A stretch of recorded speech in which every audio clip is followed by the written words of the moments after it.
Today's episode of Wiki Sift is brought to you by the concept of ennui. Try ennui today, or don't.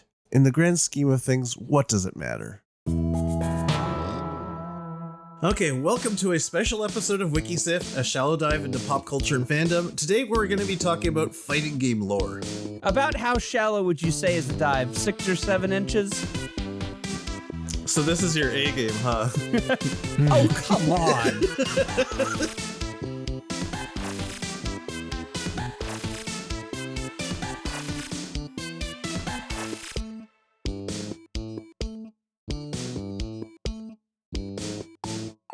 I'm Tom, he's an evil genius white, and today I am joined by...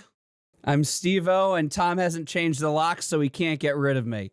Our special guest Stevo, who's here every week. Is it my turn to say something? 1, 2... Yes. Yes. Okay, just making sure. Hi, I'm Proton Jon. I'm here because I've played a fighting game at least once in my life. All right, he's got me beat on pedigree.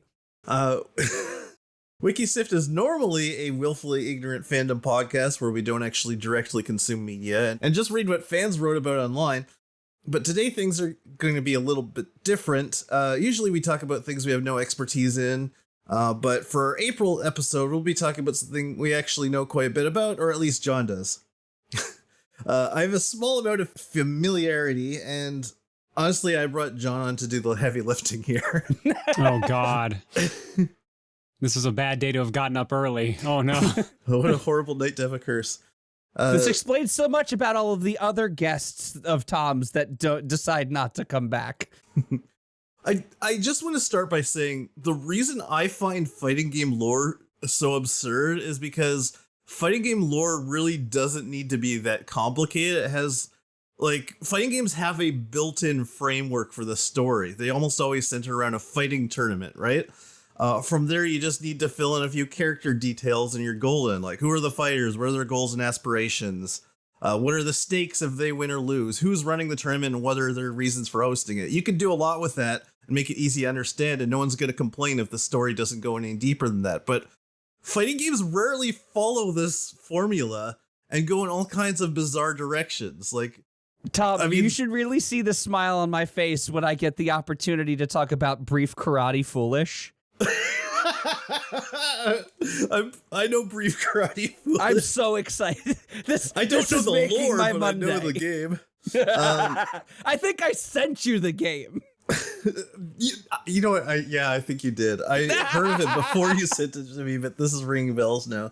The prototypical example, Street Fighter, they're not all just trying to win a tournament. Half of the characters are special forces trying to take down a shadowy criminal empire that the other half of the characters belong to, and they're doing this through a sporting event.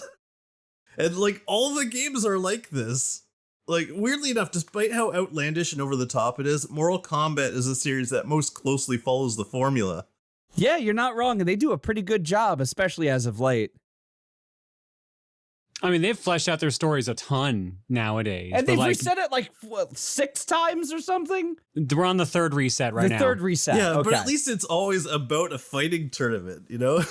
And it always has Christopher Lambert with his eyes. I mean, they did add him in. He is a skin in, I think, 11. Wow. Yeah. I shouldn't be surprised.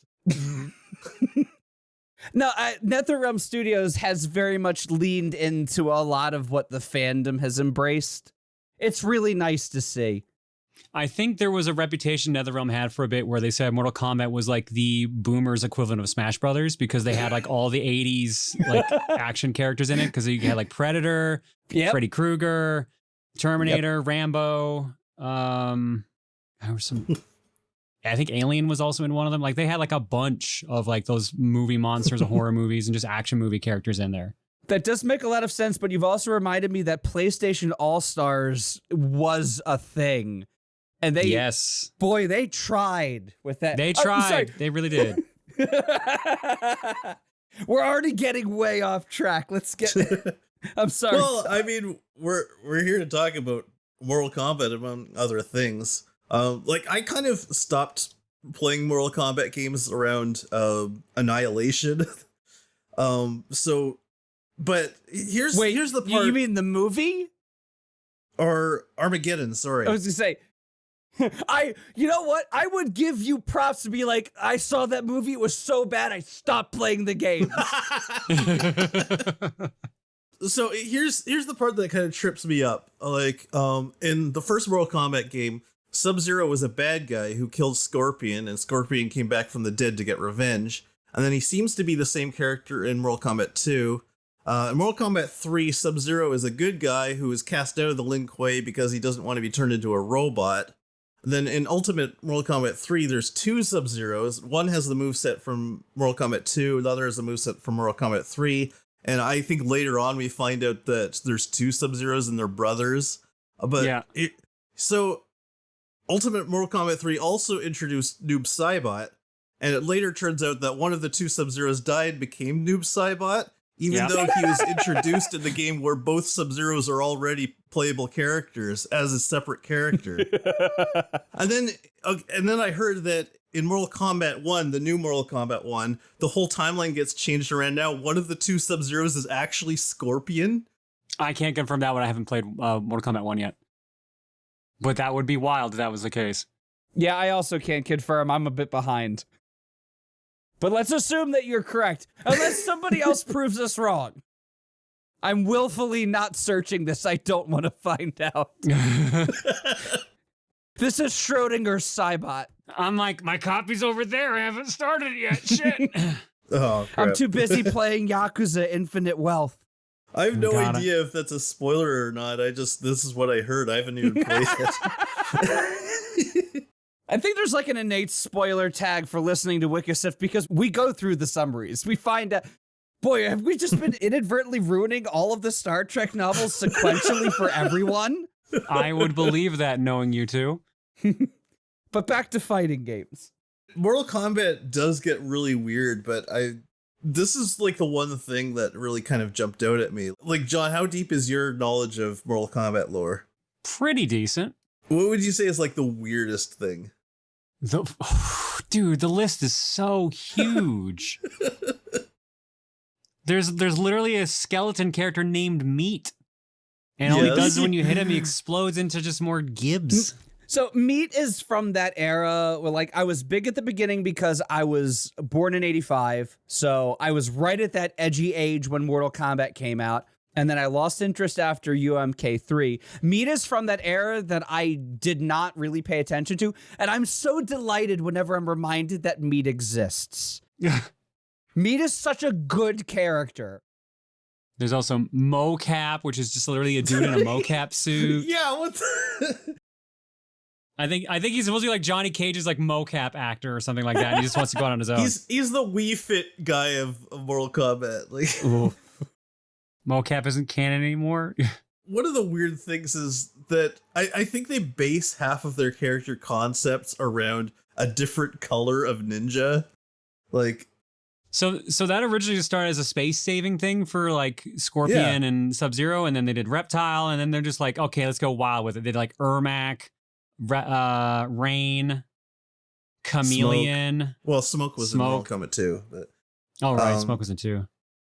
And then they made him a robot. And then you also had all of the cyborg robots too. Noob Saibot's basically like, what if he just wears black and black? Like, And what if you can't see anything about him? I remember a while back, somebody sent me like a petition or something like that. Because I think at the time Mortal Kombat's dev team was looking for fan submissions for like new characters. And someone sent me one. Hey, sign this petition to the studios to make Chrome a character. And Chrome was literally just another Sub-Zero ninja, but instead of a normal palette color, he's like shiny metal. And that's like his whole concept. And I'm like, well, it's not different. It's the same approach the actual developers have been using. All right. Well, we've got 3 girls that are using the same palette. Let's make a 4th. It was actually kind of funny. I was listening earlier at least today. 4. There's at least 4. There's Melina Katana, there's Jade, and then there's Chameleon. Oh, and then Scarlet was another one. I don't know Scarlet. She's like a vampire goth chick now. Are we not just naming Mugen characters now? I thought Chameleon was supposed to look like Sub-Zero, or would look like the ninjas. Or were there two chameleons? Maybe there's two chameleons. There's a male chameleon and a female chameleon. One with a C and one with a K. And then they make baby chameleons. Because there's a chameleon in Mortal Kombat Trilogy for Nintendo 64. Oh, Trilogy was just nonsense at that point. So they just did whatever they wanted with that one. What a beautiful broken game. Any game where you can play as like the four-armed cheapo bosses, it's already gonna have problems. Well, I mean, Armageddon's basic idea was they took every existing character that you could play as in every previous game and put them all into one game. So you could play as Goro and Kintaro and whatnot, except the limitations, they all used the same base like model for mocaps, so they couldn't have characters with 4 arms. So Goro only had 2, and Motaro didn't have like his centaur legs. He was just a biped. It was really strange. But you could be every single character that had existed up until that point. I just love how that like era of fighting games inspired so many weird also-rans. Like TMNT Tournament Fighters is a really interesting one to look at too. Oh, and that one was weird because they made 3 different versions of it. And all of them are oddly like good. Fun. Or at the They're very fun. least interesting. Yeah, like I've played them all. They were all released, I think, the same time, but it wasn't just like a port for different consoles. They were completely different games. I haven't really seen that done since. I have no idea what that's the a lot of lore development is, work. Yep. I just That's like why. being Shredder fighting a shark. It's just really funny. And well, if we want to get back to Street Fighter, I like Street Fighter goes in all kinds of weird twists and turns, but even from like Street Fighter 2, it was already really strange. Like, so did either of you play the original game at all at an arcade? Street Fighter 1? Yes. No, not in an arcade. I played exactly 1 round, and I will never forget how painful my hand hurt. Well, I was about to ask you which version of the game you played, and I think you just answered it for me. The pressure sensitive one? The pressure sensitive. It was at an arcade in Ohio of all frickin' places. I was there visiting family. I think it was like 6 or 7 or something. And they had the pressure sensitive. And they had to get me a stool to get up on there. And it hurt so badly. Not a fun game. Couldn't pull off a single move. Oh, the moves are actually like super hard to do in the first one. Like it's actually challenging. But then they did like 1/3 of HP damage, like even on block. It was like wild. Yeah. They were broken if you could do them. Yeah, it would take you like 2/3 of the round to finally pull off a fireball. But if you did, it's almost one hit. I'm imagining that instead of it just not like poorly reading the controls, the actual move is like forward to back to forward to back to up to back to forward to back up forward, A, B, X, Y, down, forward, back, K. No, that's SNK. Oh, God. SNK did do some weird inputs. But yeah, like even in Street Fighter 2, if you beat the game with Zangief, he does a Cossack dance with Gorbachev. I remember, I'm told that originally the reason why Dulcim breathes fire is because he eats spicy curry. That makes sense.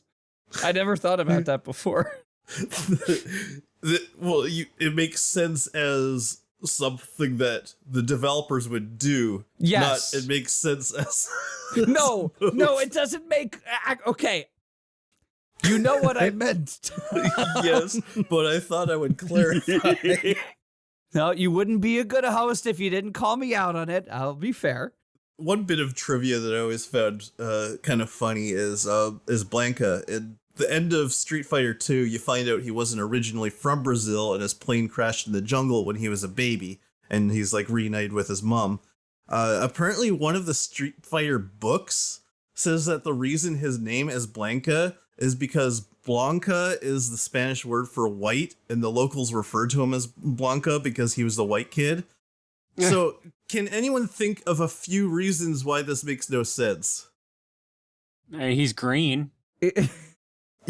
Yeah, okay, let's assume that he got the nickname before he turned green. No. That would be a reason why it doesn't make sense, but I'm giving the lore a little bit of benefit of the doubt here. You know what? Blanca is forever tainted in my mind because of the movie. That is something I will never forgive the movie. You don't like that he was Charlie? It's not that he was Charlie. No. It's that I look at him after the supposed like dangerous mutagens injected him. I'm like, I'm a father of a 3.5-year-old. That is the body I have now.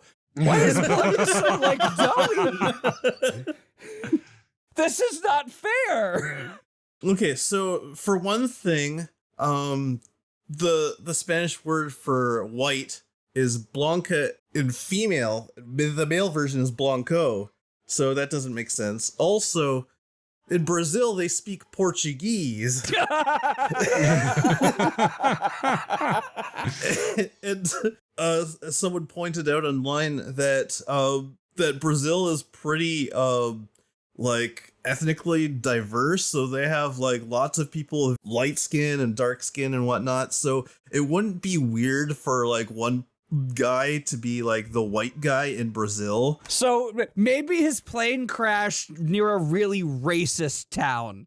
Like, more likely they would nickname him after the fact that he's like from the jungle, and He's from the white jungle, obviously. The suburban jungle. Oh, maybe he turned really white before he turned green. That was it. It actually was gangrene the entire time. We never thought about it. And the people who called him Blanca were like very Spanish people who happened to live in Brazil, and they thought he was a girl. Oh my. There's so much reaching. So much reaching. I don't know how closely the Street Fighter cartoon followed the original God. lore.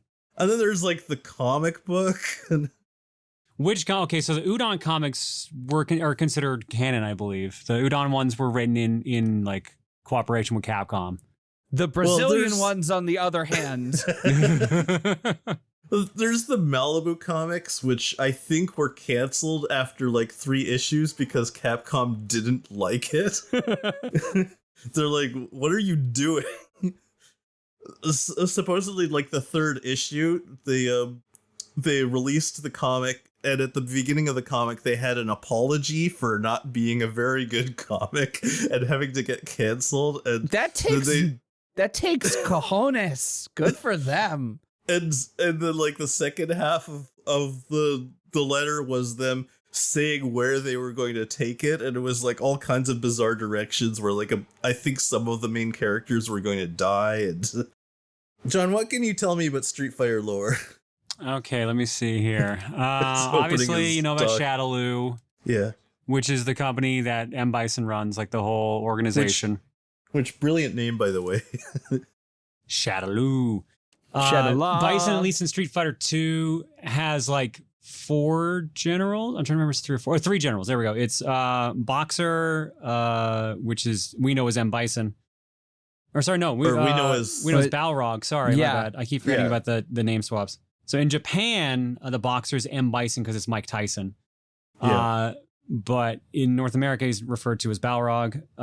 We have the Matador, or whichever one you want to call them, which is Mask, I think is the code that fighting game the FGC uses, or Claw. Sorry, they use Claw for him. Vega over here, but he was Balrog in Japan. Yeah, that 3-way swap is so weird. Yeah.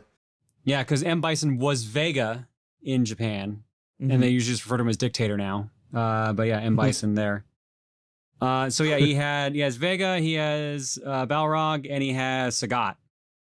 And Vega's only doing it because he wants to rule the world and and have everyone think he's pretty. No, he's the most beautiful person around. Balrog just wants money because he's a boxer. That's why he works in Vegas. His stage is Vegas. And Sagat just wants to beat the shit out of everyone. That's it. Those were his generals. See, like, this would make perfect sense as characters in a fighting tournament, but is very strange for generals in like an evil criminal empire. People of authority. It's like, what does Vega do for the company outside of be pretty? Oh, Sagat quit and became a good guy? I forgot about that part. Because, like, I know he got pissed that he lost to Ryu, because that's what the scar in his chest is from Ryu getting him with the Shoryuken. And I think that's supposed to be from Street Fighter 1. To him on a daily basis. But no, it was different, because it was Street Fighter 1. That shit was hard to input back then, so. Obviously, this really it leaves a hurts, lasting damn. mark. Oh, We're God, gonna nerf does this in the Sagat second play game. Street Fighter 1 in the arcade with his chest? Is that what the scar is from? No, he was actually the final boss of Street Fighter 1 was Sagat. Yeah. But also, yeah, if he definitely tried to play with his chest, that would Exactly. Yeah, that is the doctors look at the X-ray. Yep, you tried to play Street Fighter with your chest, didn't you? Yeah, there's a screw up at the arcade. They accidentally put Sagat in. What the heck? I had the name in my head and it disappeared when I got to the end of the sentence. Oh, Sonic Blastman. Thank you. Who are you thanking? The 100 megaton punch. Yeah. Sonic Blastman also had pressure sensitive controls. And Right. Okay, I've only played the home console version. I did not know that. Yeah, the arcade game was basically you had to punch a sensor as hard as you could, and Sonic Blastman would then translate that into how hard he punches like his foes, which ranged from like a purse thief to a giant asteroid that's going to destroy the Earth. And if you did the best, you did 100 megaton punch. I like how basically all we've discussed is the lore of Street Fighter 2. We haven't even dug into any of the other ones at this point. Well, all I know about Tekken is that one guy keeps throwing everyone into a volcano. Hey Hachi, I love you so much. Tekken. Oh my God, Tekken. There's so much lore. Tekken is a wild ride. Okay, tell me about Tekken. I'm not sure if I fully can, but it sounds like John, looks like Stevo you're the can. guest. I'm letting you do this, but I will also have you know, in case you need backup, I played a lot of the first 3 Tekkens. Okay, yeah, I might need your help on this one, because basically all I remember is the Heihachi family's just fucked. Yeah. So, like, the first game is basically Kazuya beats Heihachi in the first game and throws him off a cliff. Because earlier, Heihachi threw Kazuya off a cliff, which is where he got his wicked scar from. Yeah, that's when he was a kid. Yep. And then in Tekken 2, it's basically the reverse. Nobody who runs Iron Fist is a good guy by the end of everything. Everybody is an asshole. No. Every Mishima is awful. And then it just kind of goes back and forth for a while. You got people like fucking Yoshimitsu, the samurai not samurai. Is it samurai robot? Yeah, samurai. Yeah, samurai. He's a robot samurai from the future or something like that. And his creator is, what is it, Dr. Boskanovich? Yes, Dr. Boskanovich. Who ends up as a playable character in the third game, and he can shock himself into losing. He has a move that does enough damage to himself that it just kills him. It's awesome. To be fair, so does Yoshimitsu. Yoshimitsu literally can stab himself in the chest. Oh, right. Yeah. But if you hit the other player with it, does like a stupid amount of damage. I said I played a lot of it. I didn't say I was like fresh on this either. Next time I won't offer, I promise. Tekken 3 is when Kazuya's kid, Jin, takes over as the main character. And he gets dragged into the family bullshit again. All right, I forgot to mention, at the end of Tekken 2, Kazuya turns into a literal devil. Oh, yeah. They just call him Devil. I don't think he has any other title. There's also an ogre. And they incorporate that. There's also an ogre. There's an angel. Yep. There's Gon, the tiny little dinosaur in Tekken 3. Don't come to me for a consensus or a concise summary of Tekken. I'll give you the weird shit though. I just want to know what's the deal with all the volcanoes. The original reason that Heihachi threw Kazuya, his own son, over the cliff into the volcano was to see if he was worthy of climbing back up. Heihachi values like power over everything. So of course he's going to be a psychopath and tosses his child into a fucking volcano. But Kazuya beats the odds and lives. Gets up there, beats the shit out of his dad, and isn't gonna do it for like good. He's like, I want to rule the fucking world. And so he throws his dad into the volcano.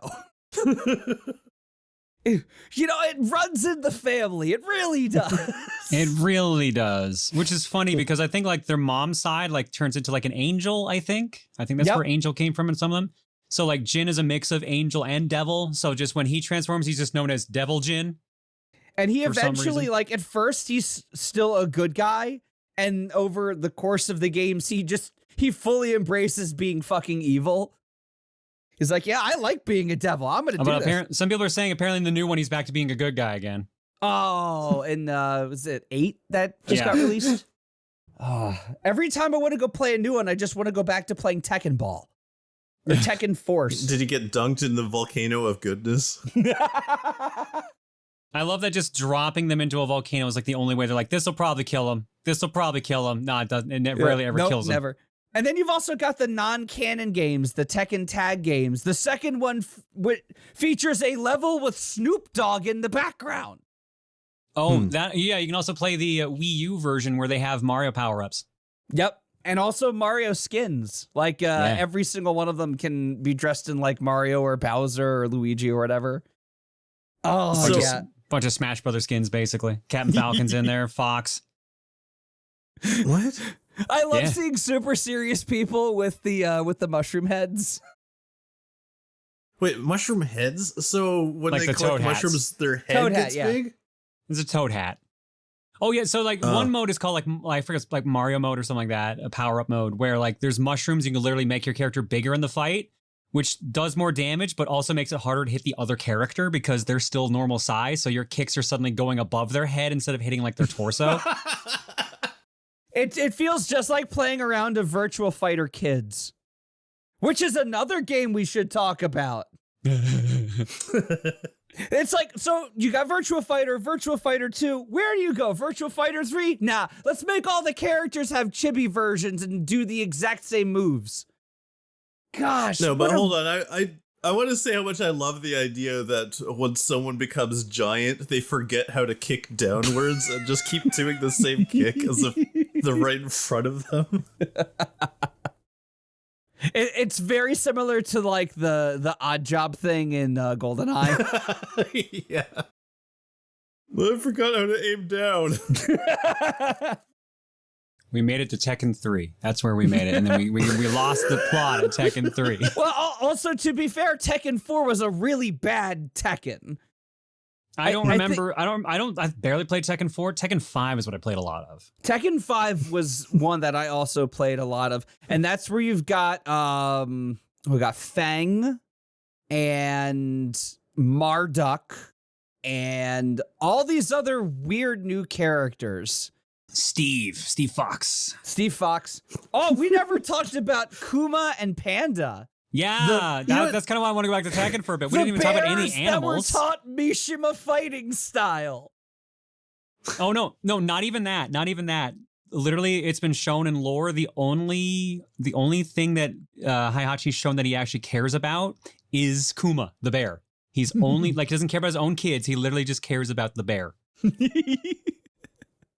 No, I kind of love how like every single fighting game seems to have a staple where they'll have characters that are just known by their regular first name. And you'll have like you want to talk about that? They'll always have like a character that'll have a name like Dreadclaw or Lightning, and then there's Steve. And then, like, no, you want to talk about interesting characters? Talk about Fighters Megamix, where you could play as the Daytona car. No, I shit you not. One of your special moves was running over your opponent. Hang on, before we jump back to Fighters Megamix, I gotta go back to Tekken because I gotta talk about Bob. We gotta talk about Bob. Yeah, go ahead. Playing off of the whole thing that Tom's talking about of like just people with normal ass names. just a character named Bob. He is the fattest character in the roster, and that is because he is such a good fighter. He needed a challenge, so he made himself fat. So he would, but he is a speed character, so he's actually like a surprisingly fast, agile character, despite being like, let's say, 350 pounds. And then at some point, I forget which game it is. It might be Tekken 7. It might be like a spinoff. They made Skinny Bob, which was just Bob without the weight, and he's like insanely fast or something like that. I forget. They're really like there's a lot of fodder that can be discussed when talking about fighting games. There's a lot of really interesting series and like. Can we talk about Ehrgeiz at some point? All right, Ehrgeiz, now we're fucking talking. Beer, beer, beer, beer. I love the idea that Bob purposely makes himself fat and that's his character, and then becoming skinny again makes him like a new character. Oh, my bad. Slim Bob is his name, not Skinny Bob, Slim Bob. This actually reminds me of this weird comic I used to do, like a little web comic that was just like, I would just do all kinds of silly things with like the way stories are structured and just take things in as many weird directions as I could. And I had this one comic where the main character named Billiam split into two Billiams, like an amoeba, as they said it. And then they say, we must combine together to become the ultimate Billiam, which is really just him as he was like 5 minutes ago. That's what Slim Bob makes me think of. To be fair, Slim Bob is so dumb and like inspired. So now I'm thinking of weird skinny Mario. Oh, skinny Mario tall Maker Mario 1. from Mario Maker? Yeah, there we go. He should have been in a fighting game. Yeah. Why isn't he in Smash? Because Nintendo's full of cowards. No lies detected. But yeah, so Ehrgeiz is another really interesting. It's a Square published fighting game made by Dream Factory. That's appeal is it has the literal most annoying menu sound in the history of existence. The second you started making the noise, I'm like, oh, there it is. It's coming back to me now. The only thing I'm upset about my impression is that I'm not able to overlay myself and distort the way that the source sound can. It just constantly builds in volume. It also features Cloud, Tifa, and Sephiroth. Yep. And I think Zack as playable characters right around Final Fantasy VII's like highest hype in the 90s. And Dave. It probably had a character named Dave, honestly. Slim Dave. Svelte Dave. Instead of Slim. I'm looking up the roster here now. I got to remember who the heck's in this game. I know that the final boss was like a dog named Django. All right, we got Ken Mishima, better known as God Hand. Yeah, God Hand. Oh my gosh. And then God Hand had his own freaking offshoot game. Oh God, he did too. I forgot about that. The roster is mostly forgettable. Oh, there was a lot more Vincent. Final Fantasy VII characters. Yeah. Cloud, Tifa, Sephiroth, Vincent, Yuffie, and Zack. And then you've got the yo-yo chick. That's her name. I don't remember her name. Oh. No, that's her name, Yoko. the yo-yo chick. That's her name is literally Yo-Yo. It's it's Yo-Yo Yoko. Yoko Kishibojin. All right, so the characters are Cloud, Joe, Yoko, Django, Zack, Yuffie, Tifa, Sephiroth. Yeah, there are just a lot. Godhand, Nassim, Vincent Valentine. Apparently his last name is required. Sasuke, Lee Shuen, Koji, Inoba, and Han Daehan. And left. Oh, you missed a couple too. I don't remember hearing you say Wolf Girl Joe. Oh, Wolf Girl Joe. Claire Andrews. Sorry, Wolf Girl Joe. I did say Joe. Wolf Girl Joe. What is this? Oh my gosh. Dasher and Noba. Bloody Roar. That's another one. The ones where they can all transform into personas. Yeah. And it makes them more powerful. Yeah.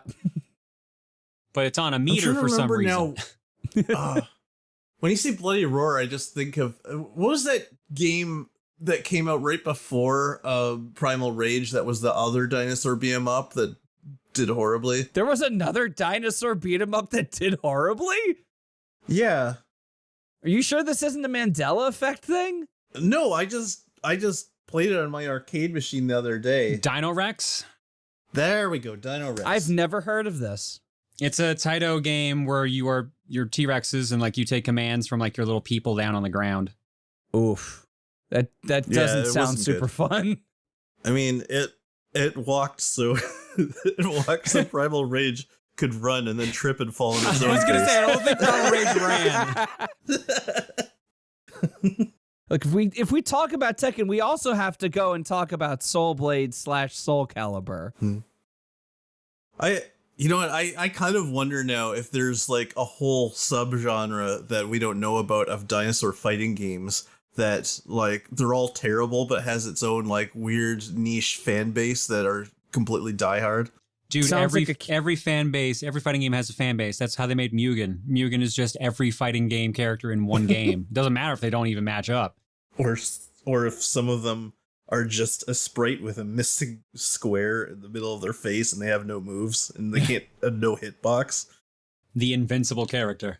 Nobody has built the definitive list of dinosaur fighting games. I can only assume this is by design as a conspiracy to keep us away from them. They're keeping them all for themselves. How dare they? Exactly. They're being greedy with their dinosaur fighting. Look, man, like we only got one My Little Pony fighting game, so we gotta that's where we gotta start building the ground here instead. You build off the My Little Pony games and then eventually get the dinosaur games again. Oh gosh. But yeah, I don't know much about Soul Calibur. My experience with Soul Calibur is basically I think I briefly played, was it number 2 or whatever on like PS2 or something. When I was at my friend's house and I kept beating him because all I had to do was sidestep when he would attack and then I just beat the crap out of him. Never really figured out the third dimension. The best way to describe Soul Calibur's story is that every time someone wins, they lose.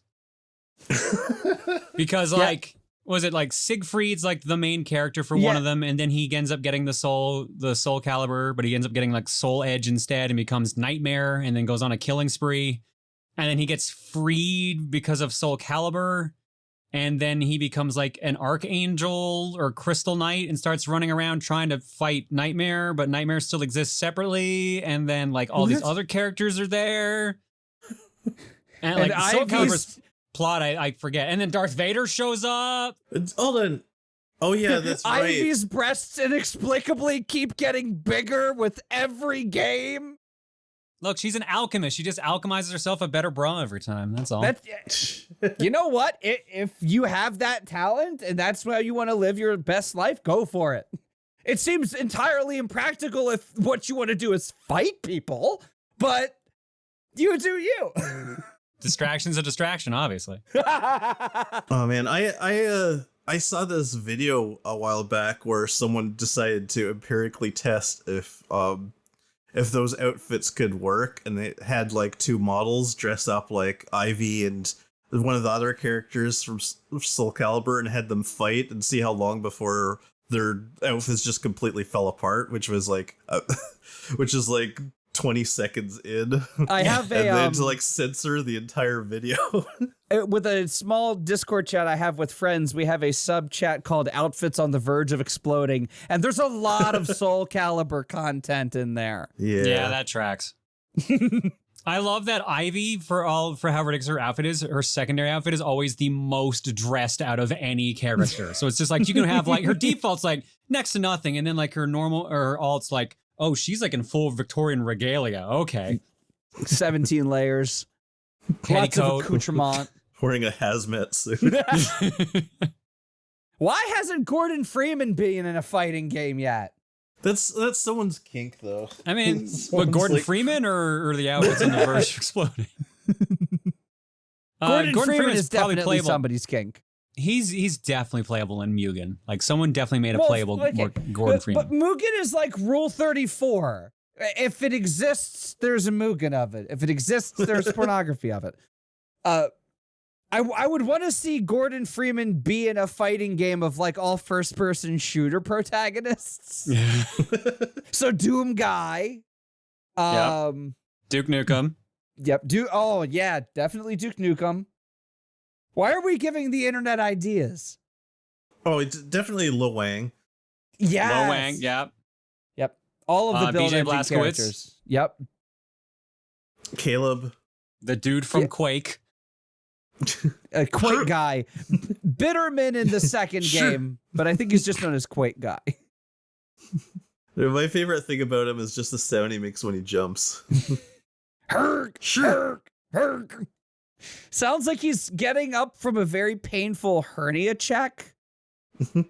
Master Chief. I mean, Master Chief, Spartan's been playable in a fighting game before. I think. Oh gosh, which one? I was trying to remember Joanna Dark? where I saw Master Chief as a playable character in a fighting game, and I was reminded that Dead or Alive 4. But you don't play as Master Chief, you play as Nicole, a Spartan. Master Chief in everything but name. Yep, pretty much. And gender, I guess. And I was like, no, you got to play as Spawn in the Soul Calibur on the Xbox. That's what the exclusive was. You had Spawn, Link on GameCube, and you had Heihachi on PS2. Yeah.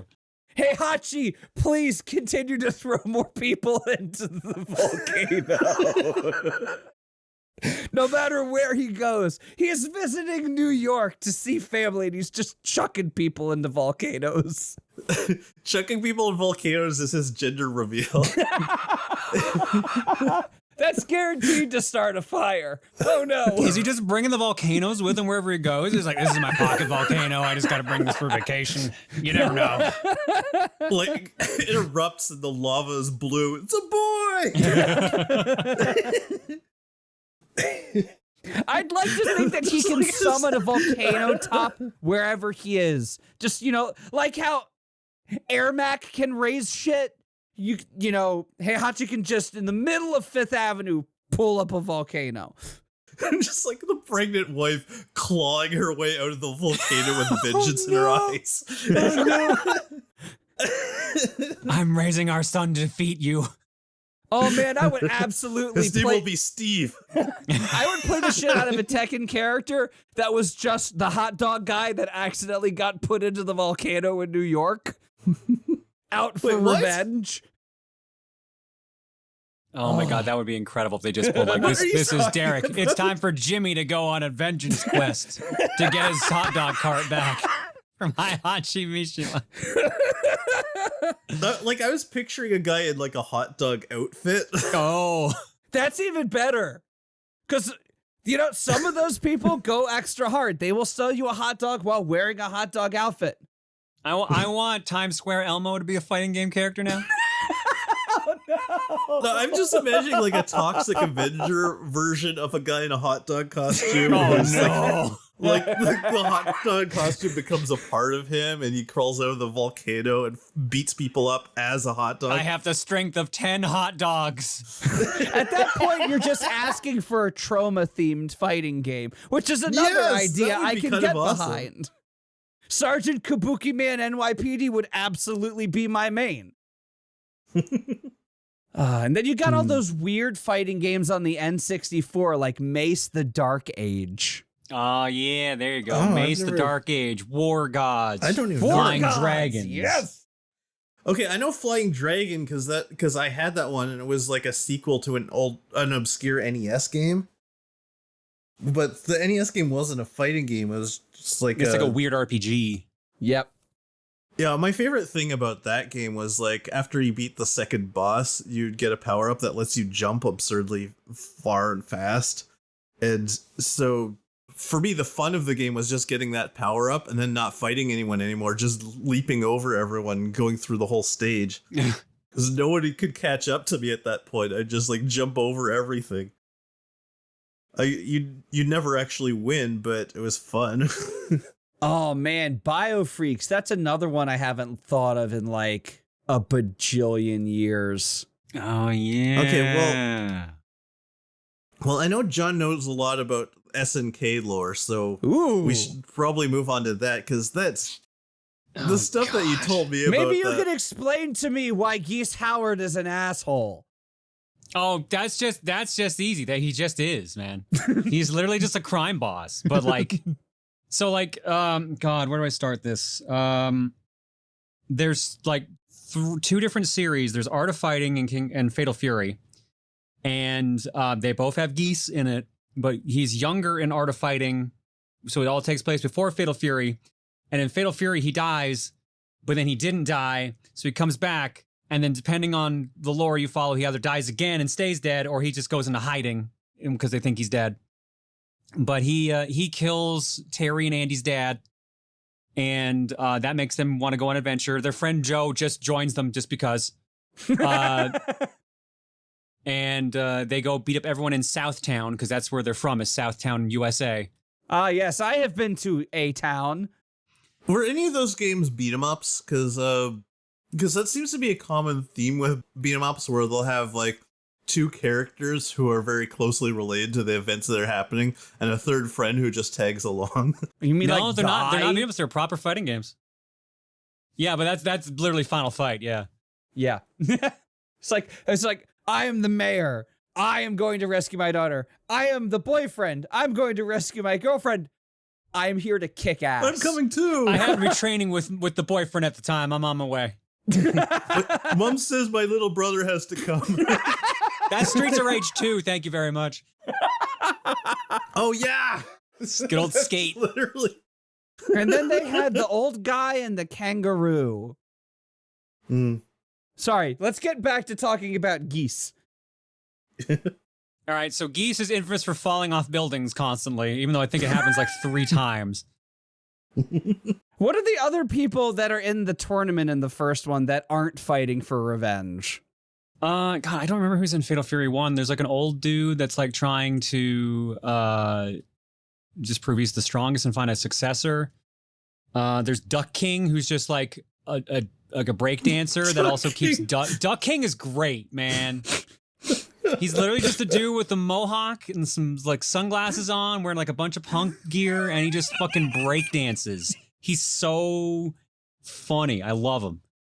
He has like a little duck that like walks behind him when he fights too, so you can like walk forward and backwards, and there's just a little duck marching behind him.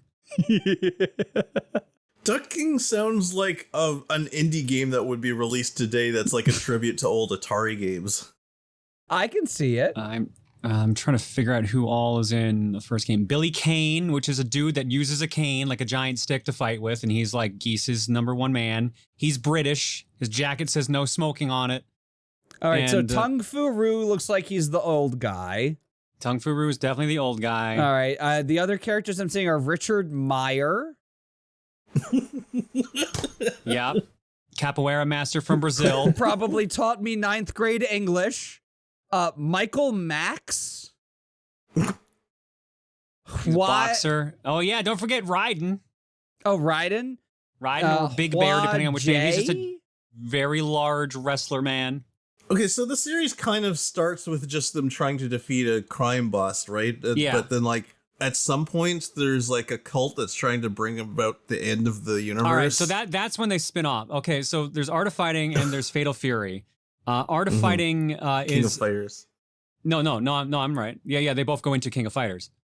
Okay. Art of Fighting is about like 2 dudes had their sister kidnapped, or I guess like one of their friends' sister was kidnapped, so they go on revenge trying to find it. Ends up their dad did it, and it's like a whole complicated weird thing. They just picked her up from school and they didn't know where he was. And then that ties eventually into Fatal Fury with Geese and everyone. So they made King of Fighters, which is where they combined all their fighting game series into one. And originally the tournament that Fatal Fury is called the King of Fighters 1991, but then they made the King of Fighters a playing game, like a playable game in 1994. So the actual King of Fighters series starts in 1994. Right. Side note, I knew the fightersgeneration.com page for my Shiranui was going to be very thirsty.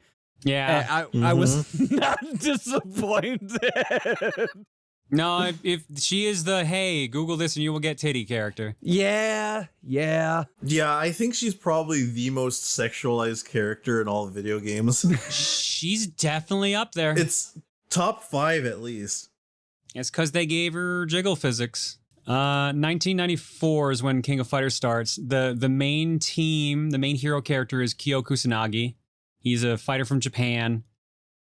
And he is part of this, he's part of the Kusanagi clan, which is one of the 3 chosen clans that helps keep the demon Orochi in check. So there's a rich dude named Rugal that starts the King of Fighters tournament to kind of find the strongest fighters, defeat them, and turn them into statues so that he can keep them in his collection. And then Rugal, I forget if he does this in 94, it might be a later year. Rugal hates losing, so he literally blows up the building he's in when he loses. I'm sorry. So he can... No. Can you tell, because I just found out, I forgot. Can you just tell everybody what Rugal's last name is? Hang on, I gotta remember. Dougal? It's Rugal Bernstein. It's Bernstein. It's Bernstein. I carpooled to high school with a Bernstein.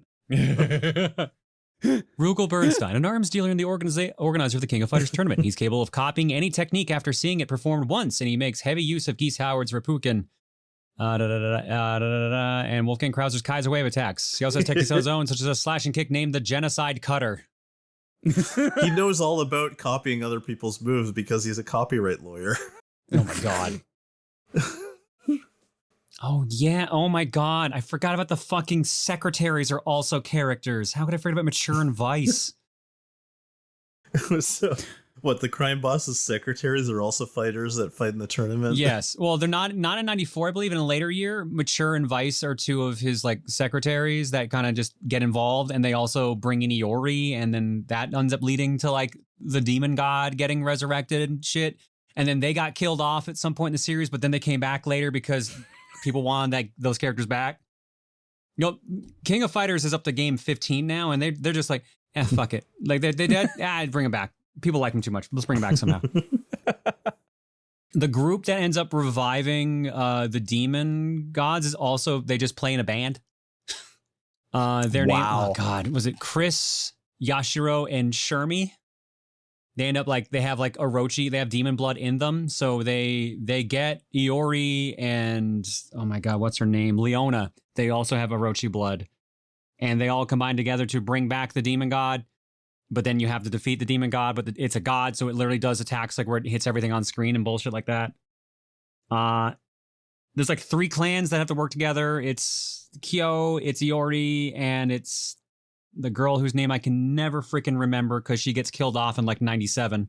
Can you imagine all this stuff happening at the end of UFC or something? God, I wish, dude. I want some UFC lore, There was man. a TV show like that, Legends of the Martial Arts Masters. It was. Oh, I thought you were going to say the Mortal Kombat TV show. This was honestly what I would have wanted from a Mortal Kombat TV show. It had a bunch of live action martial artists fighting demon ninjas or there's part Power Ranger, part tournament. It's really funky. Give it a watch at some point. The storyline it is absolutely wild because there is a story. Good. I'll look that one up later. What's it called again? I believe it's called Legends of the Martial Arts Masters. Okay, I kind of want to see it. That's a very generic name, though. It doesn't really suggest the amazing stuff you're talking about. All of it should be on YouTube. I'll have to look it up. I'm on a quest now.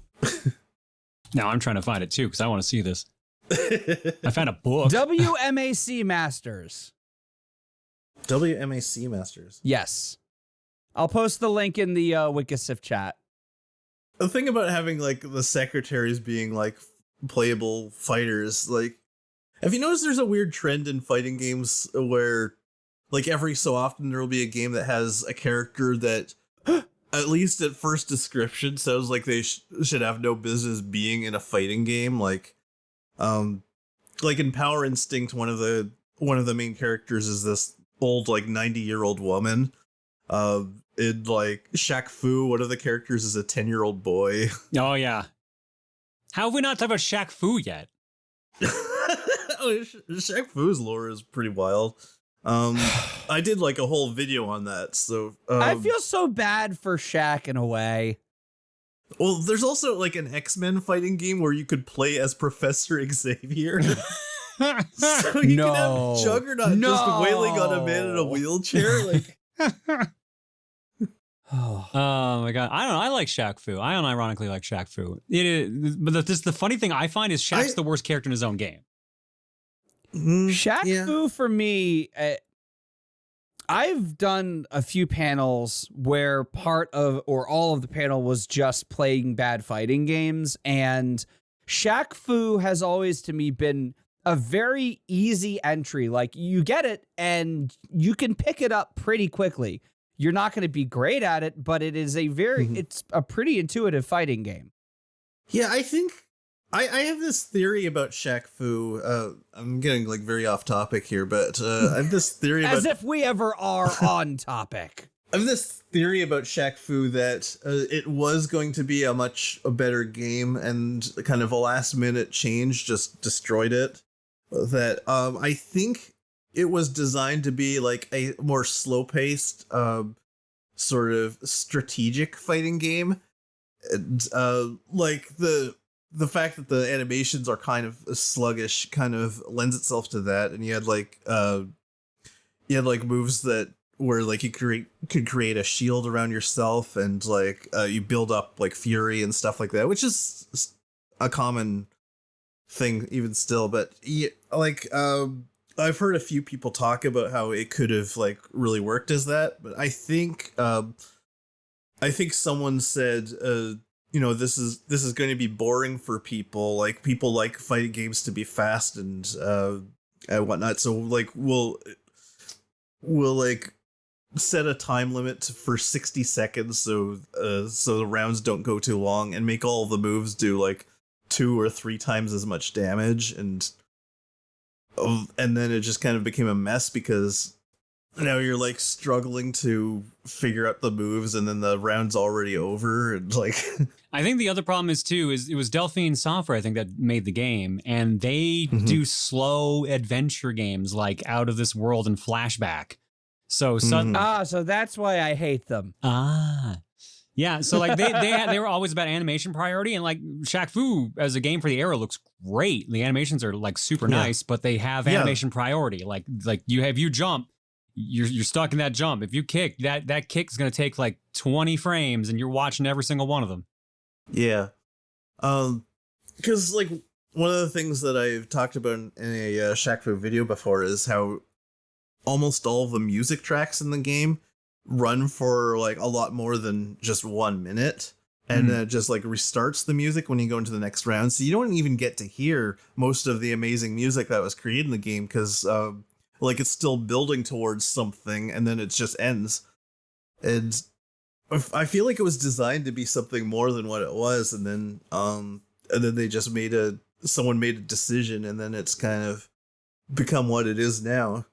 I'm curious if we'll ever get a full write-up. Be like somebody's going to go back in there with an assembly patch and make the game better. Yeah, like it wouldn't surprise me, honestly. Like, fans have done all kinds of amazing like fan versions of games. Like, I have played the quote improved version of Ballz. Hell yeah, Ballz 3 Director's Cut, baby. Not just the Director's Cut, they have like fast RAM versions now that try to take full capability of what the system can do, and it's just like, this still isn't super good. I genuinely tried to like Ballz growing up. Does Ballz have lore? Oh, dude, does Ballz have lore? Oh boy, let me tell you, this Ballz got lore. I actually have no fucking idea. There is lore for Ballz 3D. I'll go look it up. Hang on. Every time someone mentions that game, all like 90% of what I associate that game is the one time I went to my friend's house after he rented it, and his mom yelled from the other room that it sounds like people having sex. Have you heard like the opening like music it plays when you turn the game on? Yes, I have. My mom probably made a similar comment when I was playing it. Like, if it was my mom, she would like burst in and demand to know what's going on and tell me to turn it off. But his mom was just like, sounds like sex. All right. I hope to have as fun and casual a relationship with my child when he gets to the awkward adolescent years. Yeah. All right. I got the storyline for Ballz 3D. You ready? Yo, let's go. Yes, I'm ready. And this is straight from the SNES manual. Sometimes you plays the game. Sometimes the game plays you. Ballz. Oh, no. Don't start with that. That's what's on. That's literally on the page. I'm reading the page. I know. I believe you. I'm just annoyed. Okay, can you send me the link to that? Yeah, sure. Hang on. Boom. There you go. Ballz is arena combat, pure, rude, and simple. You don't need to know any more than that, so don't ask. You either whop us or you go down. Don't like it? Hike it. You can be replaced. Who am I? I'm the Jester. That's all. The Jester. Wizard of Wit. That's the entirety of my character development. Wizard of Wit, Sultan of Insultin, Poobah of Put-Downs, Tyrant of Trash Talk, Duke of Dozens, Ayatollah of I Told You So's, and Godfather of Gross Outs. You want to bust my balls? Lots of luck, Chuck. It's going to take you a while to get to my level. You're fighting for belts, but you're taking welts. You start with nothing and you take a whopping. Punch your way to red, or you'll wind up dead. Want to get to green? Your clock will clean. Advance to blue when you got a clue, and I'll cut slack when you get to black. I would like to file an objection that it's spelled start with nuttin as nuttin. Pick up belts along the way because you can't advance to the next level without them. You probably won't need to know that, but because you'll probably wheeze somewhere around red. By the way, it's real important that you stop and read the rude comments on the scoreboard. They're mine. This is just the developers patting themselves on the back about every little Easter egg. Pretty much. This way you'll be distracted, get shattered, and lose, which is exactly what I want to happen to you, Dingleberry. When you lose, I laugh. Dingleberry! Yeah, Dingleberry. How dare! When you lose, I laugh. Nobody ever said that the Ballz Arena was a nice place. Also, to keep the place looking lively, we like to project pointless little slideshows up on the back wall. If you're doing well, we'll put your scene up there. It's just another distraction. Is this all just from the manual? This is all from the manual. If by some Holy miracle crap. of genetics you manage to get all the way up to the black belt level, then you Genetics, they're all just balls. ball genes. You then me head on. I'm trembling in my trousers just thinking about it. When I get through booting your ball, I'm doing something else in my trousers. When I get through booting your balls, with you might as well put on pink pedal pushers and ask a first grader if you can play with her dolly. But you're not going anywhere, Poindexter, until you pick a fighting style. That's just the story. Have to? That's the story of the game. And it's probably there in the manual there to show off all the different characters' fighting styles. There's Boomer the Clown, there's Bruiser the Strongman, Crusher the Mutant. Boomer the Clown is such a fitting name historically now. Oh my gosh. Divine the Ballerina. Kronk the Caveman, it looks like. Tsunami the Sumo. Turbo. Yoko the Ape? Yeah, that sounds right. Yeah, there was an ape. And Turbo the 98-pound wimp. Okay, so yeah, we haven't mentioned Clay Fighter. Oh, that's true. If we're doing Ballz 3D, we should probably also do Clay Fighter. I don't remember anything about Clay Fighter. I remember the characters, but I don't remember what anything was about. Clay Fighter was about, I think, a circus. I think the first one's about a circus. The second one's literally a parody of Terminator 2 Judgment Day. The third one's called Clay Fighter 63 and a third. Sculptor's Cut? Sculptor's Cut is the Tournament Edition version of it, but that should be the same plot.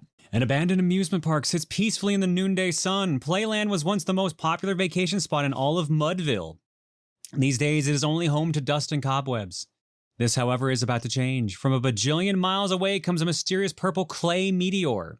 It approaches seemingly with purpose. Clay meteor? Yep. Approaches seemingly with purpose, rocketing towards the center of the park. With deafening impact, the meteor explodes, spreading clay devastation throughout the park. Playland has become Clayland. Hours later, as the smoke begins to clear and the years of dust resettle, something stirs. From the twisted ruins of Playland, a mighty warrior emerges, and then another and another. Each the product And another, and another, and another. Each the product of the strange meteor and circus rubble, each with only one thought in their soft clay brains. Oh yeah, become king of the circus. The road to become king of the circus will not be an easy one. The clay fighter who wants this title will have to be stronger, smarter, and trickier than all the others. Who will it be? Blue suede goo with his hair Blue blade? suede goo. Icky bod clay and his ectoball? He was always the most bizarre one to me. How that was they the just randomly Elvis- had an Elvis? How is the Elvis impersonator the weirdest one? Well, because like the rest of them. Well, for a game aimed at like kids and edgy adolescents, really including an Elvis reference was like a good idea. Like, okay, all of the rest of them make sense as like a clay figure. They all look like Ichabod Clay makes sense? Yeah. All right. I mean, like, they're all like clay monsters, you know, like you got a taffy guy and like a snowman, and like they look like monsters that you would make out of clay, and then randomly you just have Elvis. Like, Yeah, I mean, Helga was pretty out there too, but Bad Mr. Frosty, Taffy, Tiny, the strongman, Blob, the Blob, Blue Suede Goo, which was the Elvis impersonator, Ichabod Clay, which is the ghost, Helga, the Viking woman. I guess she's supposed to be the fat one, fat lady who sings. Yeah. Yep. And, yeah. and then they had a couple more in the sequels. They had that freaking jacked up rabbit, right? Oh yeah, that's the one when they did Terminator 2. The one that was like the Arnold Schwarzenegger one. Yeah. Man, you know, looking through this manual and seeing all the drawings of the characters is kind of giving me a bit of a nostalgia hit. I'm like, it's making me want to play the game, even though I know it's garbage to actually play. It would give me a nostalgia hit, except every time I rented it, none of them ever came with the manual. I mean, they basically used Street Fighter moves.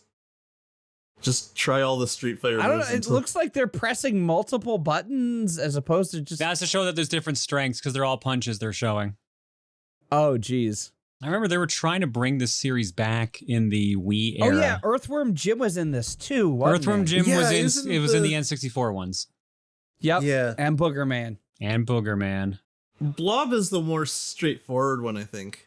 God, they tried to reboot this in like the Wii era, and I remember them like this big push for it, and just nothing ever came from it. You know, another series that died a very similar death. I think it also had 3 games and capped out in the 3D era. Was it Bushido Blade? Oh yeah. Well, Bushido Blade had 2 games. Well, I had 2 games, and then they had that weird almost sequel, Kendo or something. It was some Xbox game, and I remember it being really, really bad.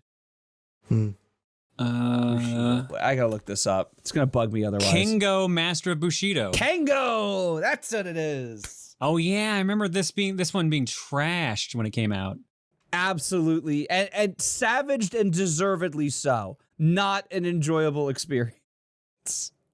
Wow, the one on the 360, the one I've seen apparently is the 4th Kengo game. Ooh. Released only in Japan, it was not released in North America. Kengo 1 was, though. So what is the story behind Brief Karate Foolish?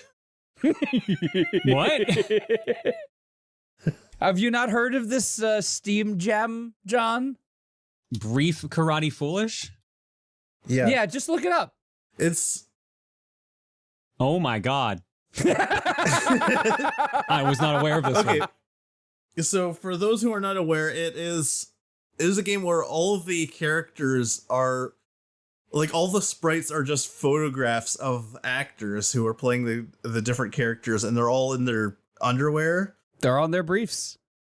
And yeah, none of their moves actually look like martial arts moves. It just looks like them awkwardly stumbling and rolling into each other. It's got a real WarioWare quality to it. Oh yeah, I'm watching a trailer now. Yeah. It's like the intercut for the animations, very janky looking on purpose. Yeah, like it seems like a parody of some of the like really trash fighting games that were around in the late 90s, early 2000s, but it's really hard to tell if it's supposed to be funny or not. Like, I forgot that on their reviews page, the highlighted reviews, one of the two is from Rock, Paper, Shotgun. Brief Karate Foolish will fulfill your dream of fighting as a half-nude Japanese man. That's it. That's the end of the review. I love that IGN Japan's quote is just 7.2.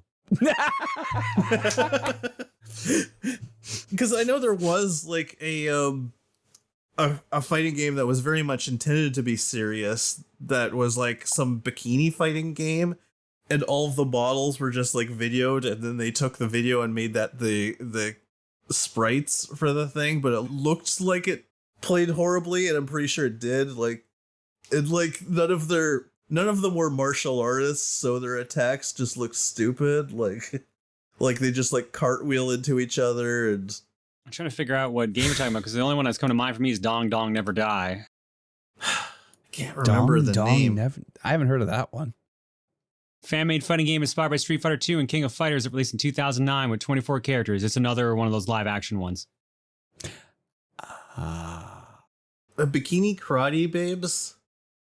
I think. Bikini Karate Babes. Do I want to sully my search history? I've looked up worse. Stevo, there is no way that's the worst thing on your search history. No, absolutely. Actually, it was more so I've cultivated such a level of filth in my search history. Do I want to sully it with something so vanilla? 2002. Oh, gosh. Why did I... Windows and Mac. It even has the same font as Brief Karate Foolish. Oh my God, it does. Yeah. So, you know what? I think Brief Karate Foolish must be a direct parody of this. Instead of women in bikinis, let's just have dudes in underwear, and have them be just as awkward. Oh, I just found Bikini Karate Babes 3 is available for Android devices. How awesome. No, they went to mobile? Oh, no.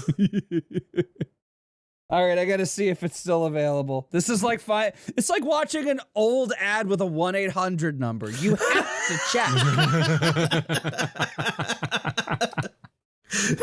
Like imagining that, finding like an old commercial with a 1-900 number, and it's like, oh, you could like talk to Luke Perry or something, and you try it, and then Luke Perry picks up and is like, whoa, somebody called? It's been 20 years. Why didn't I change my number? Damn it.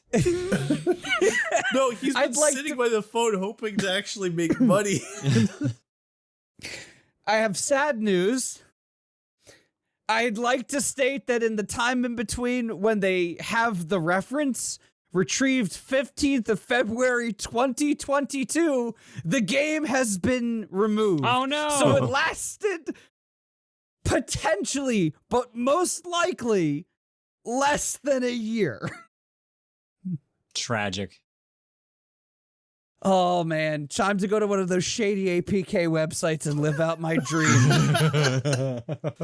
Prepare for the greatest of disappointments, my friend.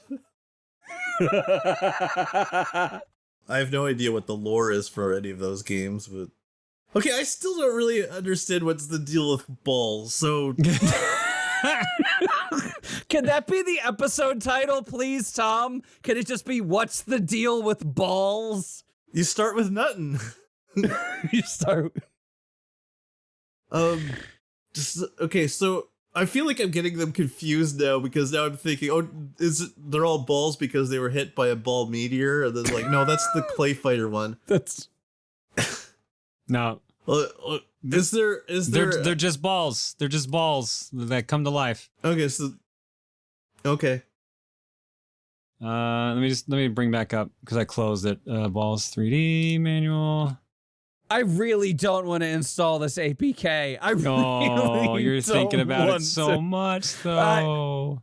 It's only 34 megabytes. How good quality could the Bikini Babes even be? I have JPEGs bigger in size. Yeah, one of those like really high definition ones where you can zoom in really far and then find Waldo. So like, I mean, there has been consistently throughout fighting game history a whole line of these like Asuka 120% Maxima Burning Fest was an all-female fighting game. I believe it was all like schoolgirl female fighting game for the PC Engine. You got Rumble Roses. Yep. There's a lot of exploitational fighting games. But stuff. Rumble Roses is a wrestling game, so it has actual like lore and story modes and shit. Oh no! We're gonna talk about Rumble Roses. I don't fucking talk about Rumble Roses. You're talking around Dead or Alive. Okay, yeah. Yo, I could talk about Dead or Alive too, because I loved it. I unironically love Dead or Alive. It's one of my favorite fighting games. I want to say that's where it all started with, but I think it all started with Chun-Li was in Street Fighter 2, and they're like, oh, girl! You mean the Neanderthal with the dramatized club? Woman! But yeah, let's talk about Dead or Alive. So, okay, before we start on that, I have to ask if the volleyball ones are considered part of the canon. They're separate canon. Okay. Zach and his super sexy island. Because that would be really funny if they were just part of the canon. So, Dead or Alive. Mm-hmm. I'm trying to think of how to start this description because it goes in a bunch of different directions. There's a company named DOA Tech, DOA Tech, that is working on weapons and kind of trying to make the ultimate super soldier. So they run a tournament, the Dead or Alive tournament, to find out the strongest fighter. They believe this ninja princess Kasumi ends up winning it.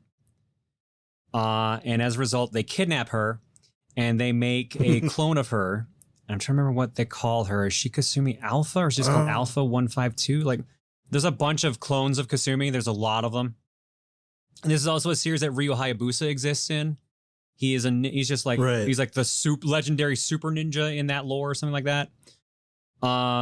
There's a Bruce Lee ripoff. That's Jan Lee. There's like a bunch of other characters, but like there's a bunch of assassins. There's an opera singer who is like the person who ends up inheriting the DOA Tech company.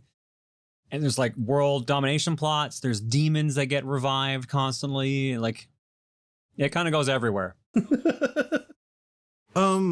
Kasumi also has like a sister or something. You're thinking of Ayane, who is not her sister, or I think if she is, she's like a stepsister. And Ayane is constantly trying to kill her because Kasumi is a kunoichi on the run. She left her clan, and that's clan rules means she has to be killed. So Ayane spends half the series running around trying to kill her.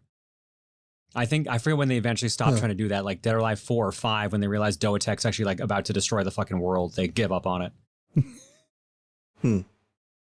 For some reason, Kevin Nash, the wrestler, was in the live action Dead or Alive movie. He was one of the best actors in that movie. He was great in that movie. I like Kevin Nash in movies. He's a pretty good actor. Did you hear him tell the story about when he got stabbed during The Punisher? Oh yes, I love hearing that story so much. Getting stabbed on The Punisher. Such a good fucking story. He was the Russian? He was the Russian? He was like the bodyguard in, I think, the first Punisher movie. Yeah. Yeah, the super tall dude. Okay. The mini boss. There's like one scene where they send the Russian after Punisher, and there's like a fight inside a house, and it's like weirdly slapstick for some reason. That's the one, I'm pretty sure. That's Kevin Nash played that character. Yeah, apparently like the Punisher stabs him in the chest with a knife, and it wasn't a fake knife, it was a real knife. And Nash just plays it off. So the look of confusion and slight horror in his eyes is real because he accidentally stabbed the guy. I love listening to like Thomas Jane wax nostalgic about the Punisher because boy is that a train wreck. Yeah, I mean I liked it when it came out, but I mean like that was like a weird time period in like superhero movies where like we were happy just to get superhero movies. Yeah, I get that. I do want to go back because I'm curious to hear. I want to know how and why the Extreme Beach Volleyball is considered a separate timeline. All right. Or a different canon. So Dead or Alive 3, like all the Dead or Alive games have a canonical winner of the tournament. Dead or Alive Extreme Beach Volleyball 1 is a spin-off where Zach, the character who dresses up like an alien, wins the tournament, and he uses the tournament. There's a character who dresses as an alien. Oh yeah, he dresses like a weird shimmering like metal alien dude. He ends up winning the tournament, and he uses the money to buy an island resort, and that he invites all the girls from the Dead or Alive tournament to just hang out and just lounge around in bikinis for 2 weeks. And they're like, yeah. Yeah, they're all like, well, no, they show me like, I thought it was a tournament. Oh, well, I guess it's just a 2-week vacation. Fuck it. So they play blackjack, they play at a casino, they play beach volleyball, and then after the 2 weeks, I think the first Dead or Alive Extreme Beach Volleyball ends with the island having a volcano on it, which sinks the island. No, please keep Heihachi away. Keep Heihachi away. I'm trying to remember. Eni Mishima's not allowed to play volleyball. Because one of them, I think, aliens attack or like meteorites strike the island, and another is a volcano sinks it. And then Zach uses aliens in the second one when he's voiced by Dennis Rodman to bring back up the island. Okay, so I'm just laughing because it's like you've got a character who's an alien, but it's like, oh no, I'm just a guy dressed as an alien. Oh yeah. Anyway, here's aliens. Yeah, pretty much. No, dude. Yeah, it's just like this weird nonsensical series. So like they're just like, yeah, fuck it, everyone's on vacation. Zach bought another island, or he brought back the old island, go on vacation, play some beach volleyball, drive some jet skis. It does have to be mentioned whenever people discuss Dead or Alive Extreme Beach Volleyball that it did have the best and most accurate ad for any video game of that entire generation, which was 20 seconds of footage of attractive Dead or Alive babes playing on a beautiful beach, and then 10 seconds of a camera in a living room full of dudes. Every single one of them has a pillow on their lap. Yep. See, they did the same thing for Dead or Alive 3 too. They were like, they were talking about the games like, I love like the super high fidelity graphics. I love the action. And then the last guy's like, I like it because the girl kicks high. Oh no. I never saw that one. I'm going to have to check that out. Have you seen that was for like the first one, right? For the first Dead or Alive? I think that was for Dead or Alive 3. I remember this for around that era. Have you seen the ad for Ninja Gaiden Sigma 2? No. They added in, this is when it got ported to the PlayStation 3. And they added in, how that control had like the 6-axis thing. So if you move the controller around, it would move things in the game.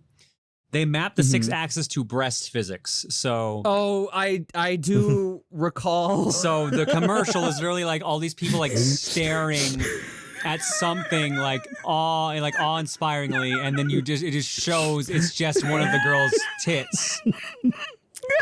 And it's like 30 seconds long or something like that. What I like about the volleyball games is like a bunch of these women together on this vacation. These are all like fighters who hate each other and want to kill each other. It's like, let's bump butts together.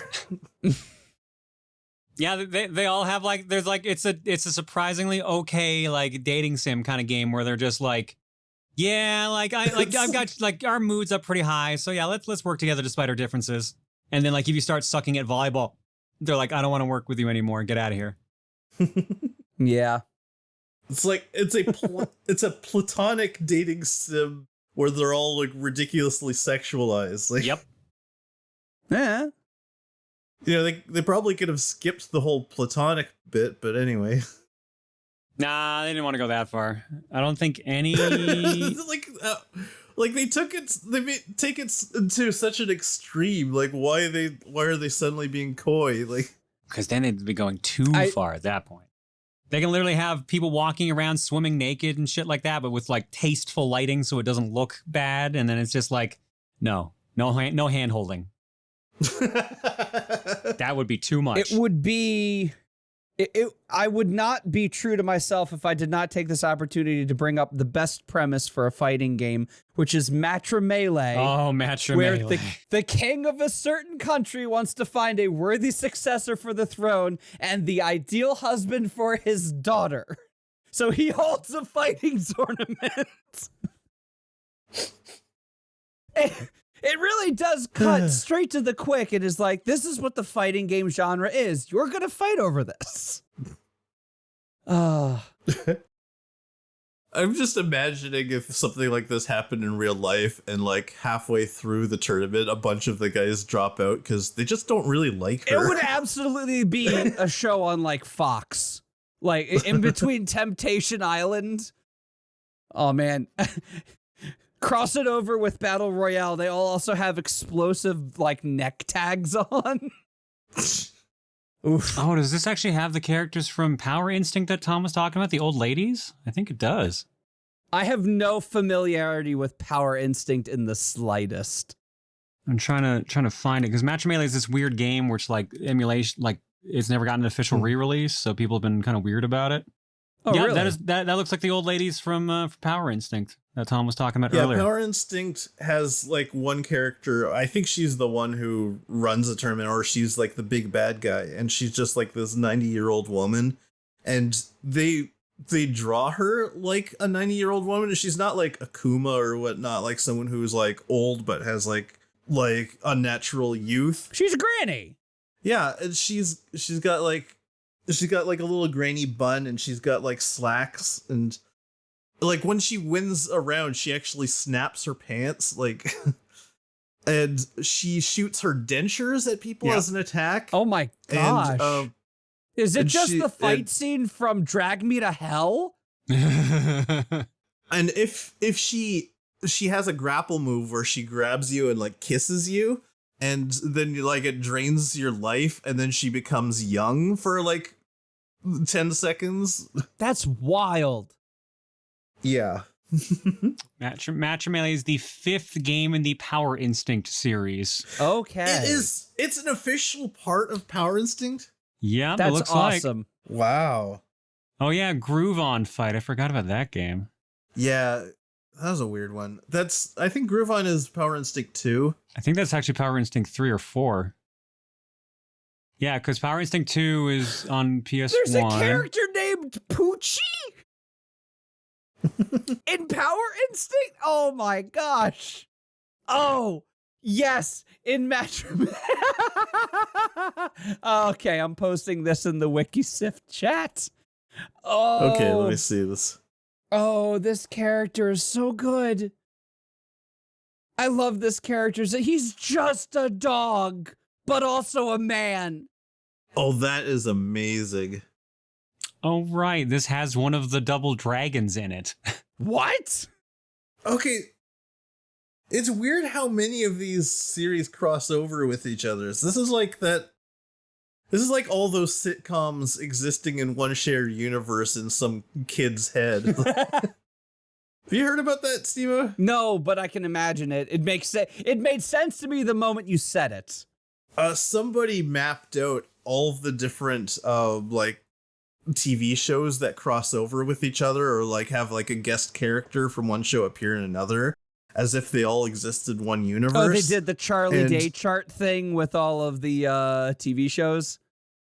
A little bit. And in one of them, I think it was a soap opera, the show ended where you find out that the entire events of the show all just existed in the imagination of like a small child.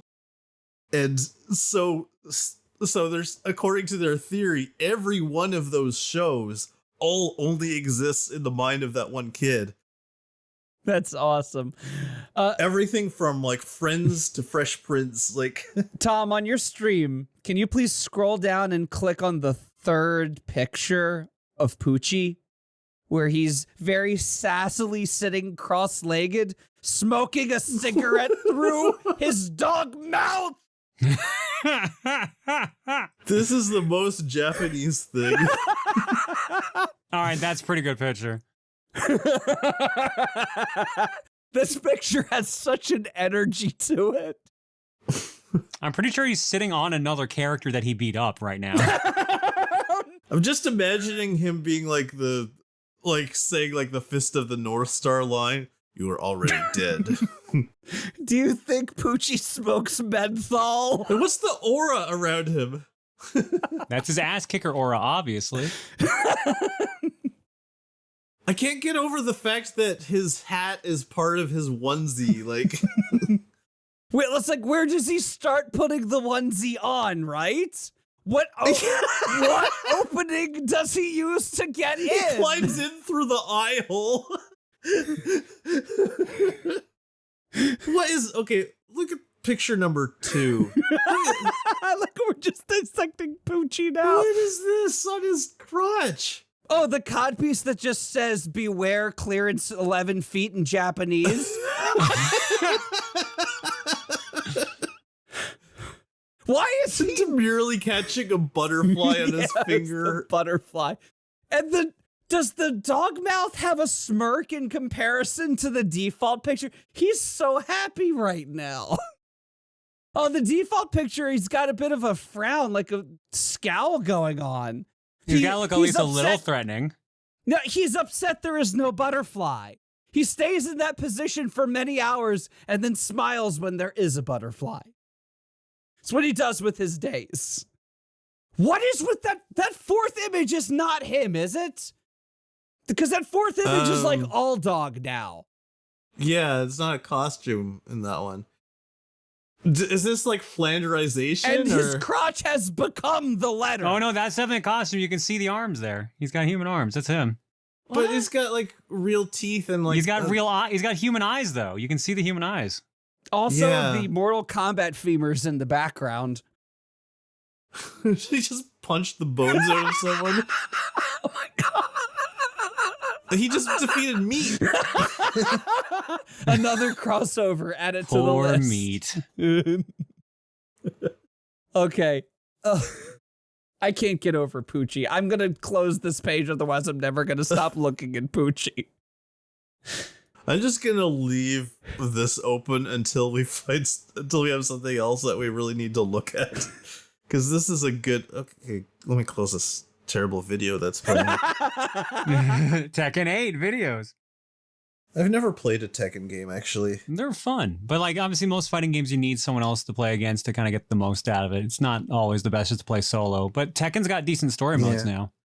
And Tekken 3 also has a lot of like super fun. Tekken 3 and Tekken Tag have a lot of really fun, regular fighting game modes. Tekken 3 has Tekken Force, which is like a side-scrolling beat-em-up, which is really fun. Every time you pick up the chicken health pickup, the narrator goes, chicken. And then there's, Tekken Bowling, Tekken Ball. Gosh, there's so many weird Tekken things. I had a hard time for a while differentiating Tekken from Virtua Fighter, because I think they both came out at the same time and they had similar styles, although... they've gone in very different directions. I don't know how many Virtua Fighters were there, just 2 or 3? Virtua Fighter went up to 5. Oh, wow. And there's a couple spin-offs. We have to go back to talking about Fighters Megamix so I can finish talking about the car. You want to talk about Hornet some more? I want to talk about it. Well, not some more. I want to, there's also some other really weird, guest characters in there. There's There's Pepsi Man. Yeah. I'm going to go pull up the character list. See, click here for all character sprites. Oh boy, there's Bond. It's funny you mentioned the car, because I was just editing John's highlights where he was playing that one fighting game where a character is a tank with a skull for Oh, hell yeah, cannon. Blitz Tank. I've not heard of this. What's Blitz Tank? Blitz Tank is literally a giant tank with a skull for a head. And it's like a robot. It's like a mass-produced robot that goes around in it's from a Japanese doujin fighting game. That's basically all themed around war and stuff like that. But he's he's put in a crossover game, Blaze Blue Tag Team Battle. And he's literally you got all these anime looking motherfuckers, and you just got this giant ass tank with a skull for a head. All right. My favorite thing about that is you discovered a workable tactic, which is just this move where you jump and stomp on them repeatedly. Oh, yeah, you do the and they're helpless. Annoying. Yeah, and he says the word annoying every single time. They really recreated the experience of you losing against your older 7-year-old brother who knows all the moves. So I'm looking at the characters now. Stop hitting yourself. Stop hitting yourself. It's got 2 Virtua Fighter Kids characters, Akira and Sarah, Janet from Virtual Cop, and yes, she can use the gun, every single fighting game that has a gun character, that gun character is usually way OP. Bark and Bean, which are like kind of inspired from old Sega Genesis stuff. Bark and Bean are from Sonic the Fighters. That's the Sonic the Hedgehog They are fighting from game. Sonic the Fighters. That's Yes. it was my initial instinct. Kuma-chan, which is just a dig at Tekken's Kuma stuff. They're bears, but they don't move. What? Their bodies are static, so when they punch you, their entire body moves to hit you in the face. It is so janky looking. It is fantastic. Look up a fight with Kuma-chan and Panda-chan. Rent a Hero from the game that was never released in the States. Deku, which is a cactus with a sombrero with a maraca. Hornet, the car. The car is named Hornet. Yeah, because that's the name of the car in Daytona, USA. Yep. A Virtua Fighter unreleased character that has a sword named Siba, and that's it. Gosh, we're really spoiled by much better games these days, aren't we? I don't know. I want more Fighters Megamix. I'm down with nonsense like that.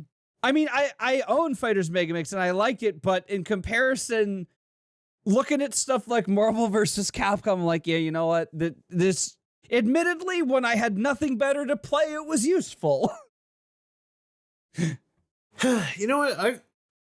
I'm having a hard time thinking of another genre of video games that so rapidly descended into trash and stayed there for so long.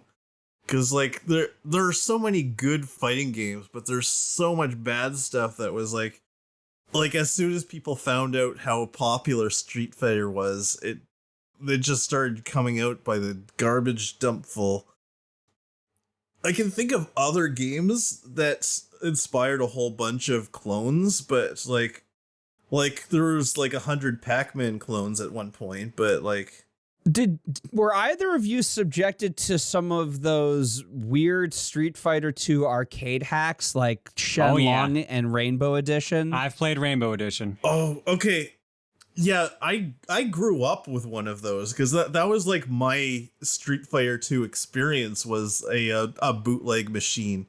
And I've been trying to find like a ROM of it, and it's like it doesn't exist anymore. I found one that was close to it. It was a hack. It was a bootleg of Champion Edition, where the main thing was that you didn't have to charge the moves for like Honda and Guile and whatnot. Anyone who you would have to hold back for 3 seconds and then forward.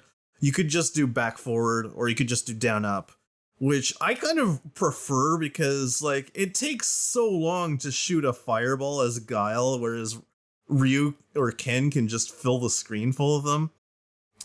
In this version, Ryu and Ken shot 2 fireballs at once, and they were really slow and they would bounce up and down.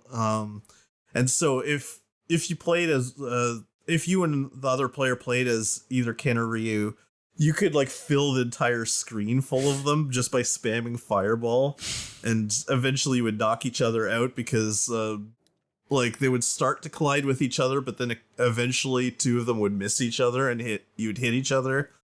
And it wasn't as over the top as some of the other bootlegs. It was kind of fun until I eventually realized how unbalanced it was. But I do think some of the changes I think made it a little bit better. But what I remember being so funny about it to me was that they had messed up the music in the game, and instead of playing the correct music for the stage, it would just cycle through all of the sounds as if it was doing a sound test. So you'd be like in the middle of fighting, and then all of a sudden you'd hear like the elephant sound, and then you win, lose, Yoga Fire. And I've been unable to find that ROM ever since. Like I really wanted to.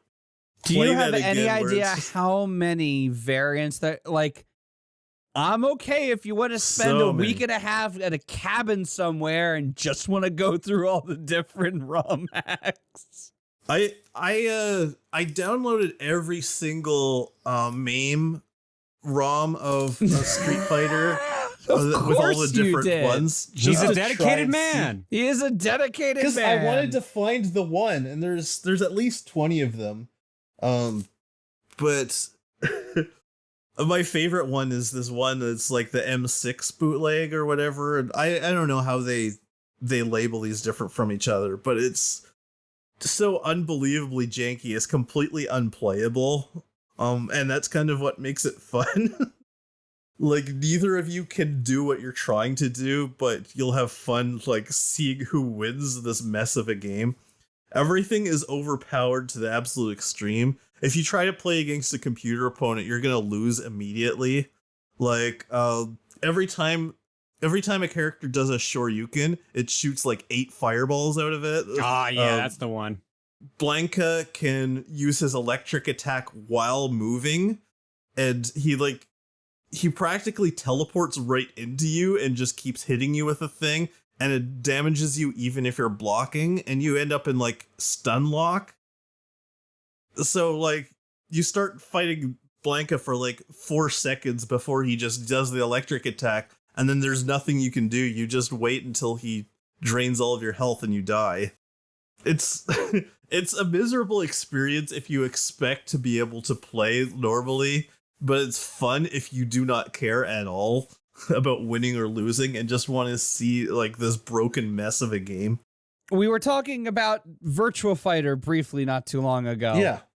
I only want to read one bio because I remembered it was completely batshit. Jeffrey McWild. A fisherman who lives on the Australian coast, Jeffrey lived in the salty tang of the tides and the hot sun. The most skillful fisherman of his village, he has an engaging personality. He was bested by only one opponent, the giant 8-meter-long man-eating Satan shark. They fought several battles. And Okay, this is what it says in the official materials.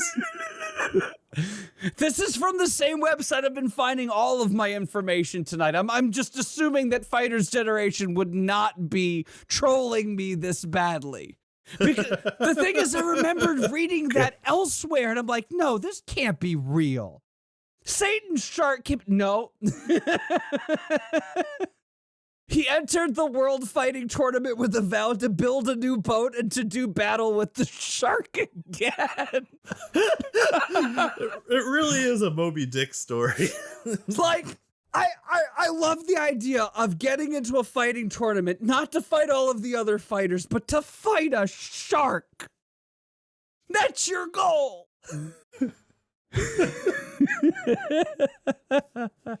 Like, the shark isn't even gonna be in the fighting tournament. The shark's the reward. Fighting the shark is the reward.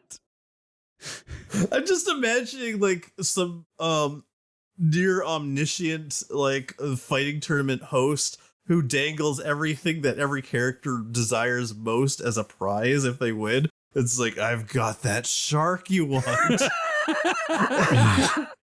Now it sounds like Twisted Metal. I love Twisted Yeah. Metal. I was watching the Twisted Metal Black cutscenes earlier today, which I should basically say that's like a once a month thing. That's so good.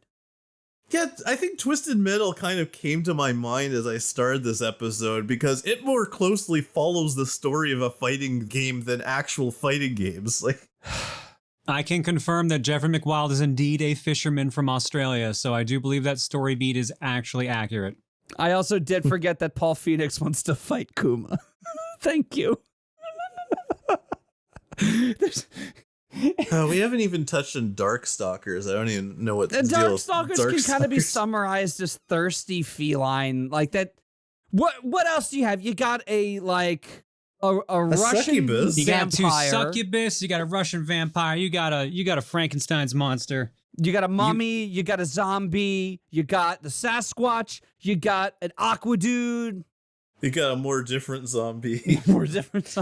And then you got like the Mexican robot, and then you got the science exam, the pure plasma, And then you have human. Yep. Oh, Oh, there's right, a Yeti. BB Hood, yeah, also good. And two also the humans. one that is just a bee. Yeah. Queen bee or QB, Yeah, whatever. But what's the story behind Darkstalkers? Like, we have colorful I honestly characters, have but no what's idea. their And I've objective? played like 3 of them. I'm trying to remember. I think the story of Darkstalkers is like Morrigan is like a countess in the area, like she kind of controls the underworld or something like that.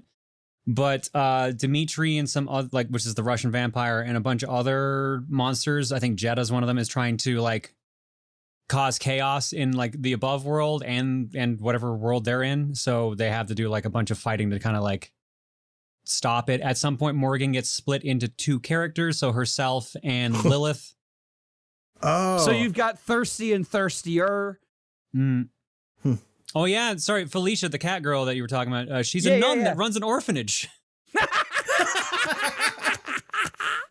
so that's the one where like the concept just seems to be that they're all monsters, but then like later on they introduce characters where one of them's just a pirate. And Yeah, Amp puts it the best in chat. Jetta is trying to revive the giant demon baby. Stop making Jetta make a giant demon baby. And fighting games are weird. Fighting games are great. I love them. We didn't talk about Killer Instinct either. You know, like, Oh, we yeah, didn't talk Killer about any Instinct. of like the Arc System Works games like Guilty Gear, Blaze Blue, and their storylines are off the fucking wall. There needs to be more April episodes, Tom. We need 3 or 4 of them. well, next year we're gonna do Paw Patrol. We didn't talk right? about Street Fighter, the movie, the game. Oh yeah. Well, I mean, the lore is just the movie lore, right? Yes, Or- but no, also 'cause- that also means that Capcom made the most important decision and accepted that it was Tuesday is canon in Street Fighter lore. The producer of the series acted the scene out himself, recreating it. That is how much Capcom loves the "It Was Tuesday" line. I think the weirdest thing to me about Street Fighter the movie, the game, is that like I didn't think about it when I was a kid and the game came out. Like I just thought, oh, that's weird. They're making it back into a video game, but I didn't think about the fact that all of the characters were portrayed by the actual actors who played them in the movie. So they had like Kylie Minogue come in and like I think one of them had a stand-in. I forget if it was Kylie had the stand-in or if Jean-Claude had the stand-in. I think it might have been Kylie had the stand-in. But yeah, it was basically most everyone were their actors. Raul Julia, I think, also had a stand-in. I forget. yeah, that would have been necessary. I'm looking at the commentary, and the spread is even yes, further. Minogue, my Kylie Minogue. So now some Captain Candle is saying that Jetta is so interested in the demon baby that he tried to use the Venom symbiote in Marvel vs. Capcom Infinite. So Oh, we're yeah. connecting the dots. Oh boy. Oh man, if you were gonna bring in the Marvels of Capcom storylines, especially Infinites, they went places with that. I didn't know they had storylines. Yeah, but those were never supposed to be a shared canon, right? Like No, those are no, just no. like, yeah. Like at most, they're like, "Oh, hey, I remember meeting you ages ago." Like, "Oh yeah, Ryu, you're still running around fighting?" Yeah, How's the wife and kids? don't have them. I mean, I haven't followed the lore closely, but I get the feeling like Ryu just doesn't have character development. His motivation from beginning to end is I just want to be the greatest fighter in the world, and so I join every fighting tournament, try to defeat everybody, and that's it. That's mostly it. Like he's just like, he needs to train himself to control the Satsui no Hado, like the demon fist, or basically what Akuma is. He has that inside of him, so he has to make sure he controls that. But also, he's just like, I just like fighting. Also, for the list, we have to talk about Rival Schools at some point. The most violent fighting game about high school. What? Yeah, I guess River City Ransom doesn't count as a fighting game. Rival so. Schools is literally there's an extracurricular activity of fighting now. Gather 2 friends and go kick ass. But everyone else fights with their extracurricular activities. So like the swimmer like uses like flippers and fins. Like the baseball star uses a giant baseball or giant baseball bat and a bunch of balls. Disc Is that 2. what it is? Yeah. I always saw him with a baseball bat, and I just thought, oh, it's like a gang member who beats people with a baseball bat because that's what he has. Nah, he's not like I'm the a star baseball player, player. so I use baseball. Like, Everyone's like, yeah, the photographer for like the school paper uses a camera to fight. Like, what? yeah. No, rival schools is great. Half the teachers just start fighting. I think one of the homeroom teachers is literally just Ryu. Like he just fights as Ryu. Well, Project Justice is number 2, right? Yes. I remember people telling me it's a really weird game, but I never got it to work. Oh, Project Justice is I could so probably fun. You can definitely do it now. Like Dreamcast emulation's pretty far along now. It was originally an arcade game, though, right? Yes.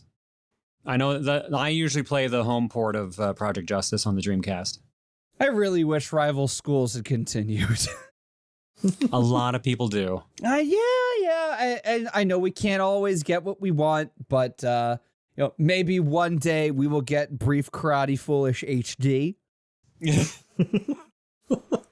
I didn't know this from Rio 9. One of the rival schools teachers fights like Ryu because he got a correspondence course from Ken. It was mentioned in Namco Cross Capcom.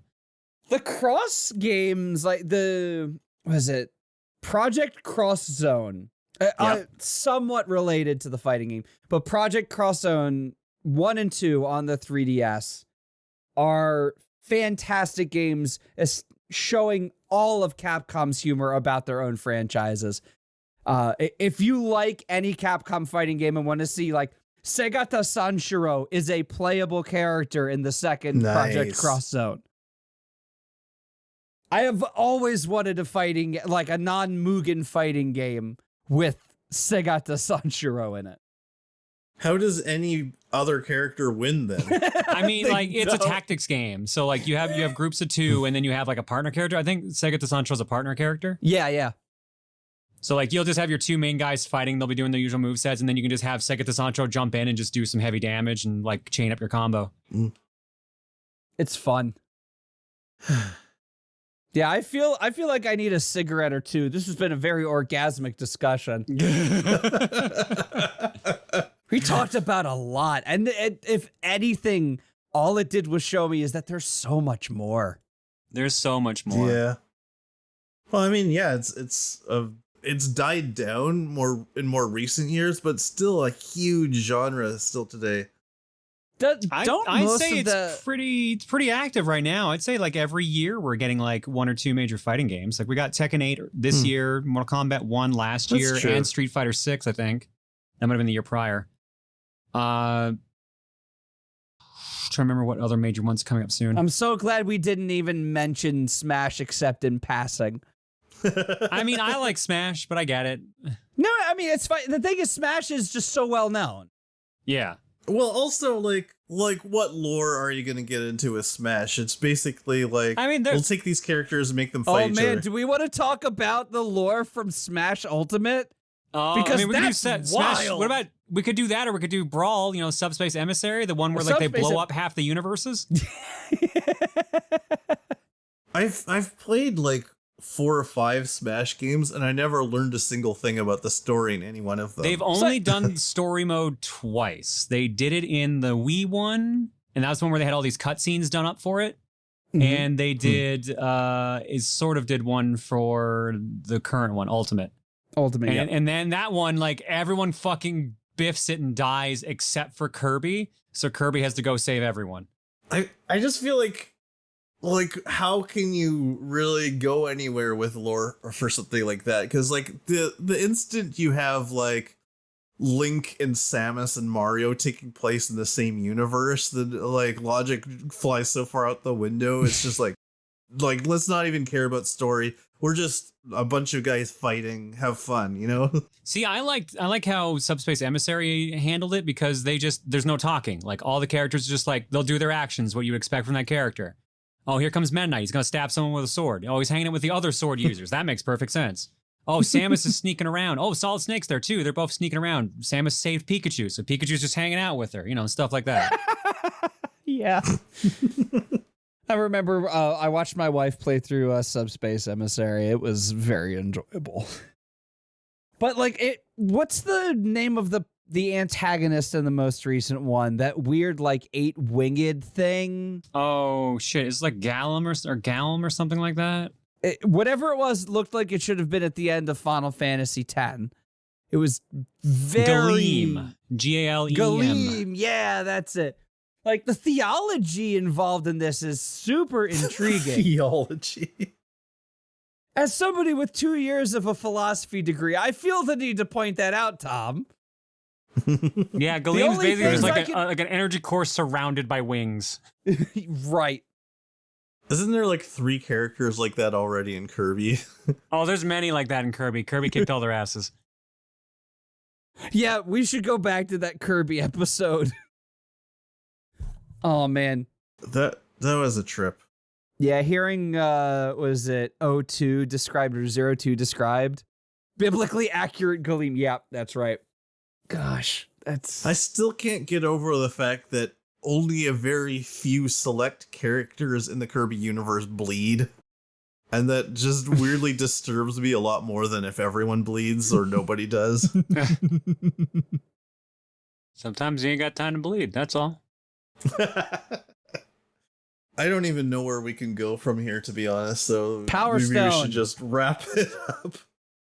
Power Stone, what's that? What? You don't know about Power Stone? Maybe. It's a Capcom fighting game that's like a brawler where you kind of like throw items at each other and all this wacky stuff. You fight in arenas. It's up to 4 players. It even had a TV show. Super duper fun. Oh, really? Yeah, it's all about like you get like these 3 Power Stone gems and you transform like a super powered version of yourself with all like these special abilities and stuff like that. And like everyone's like hunting for treasure, trying to get their wishes granted and stuff like that. Surprisingly, like super varied group of characters too. Like it's genuinely like pretty good.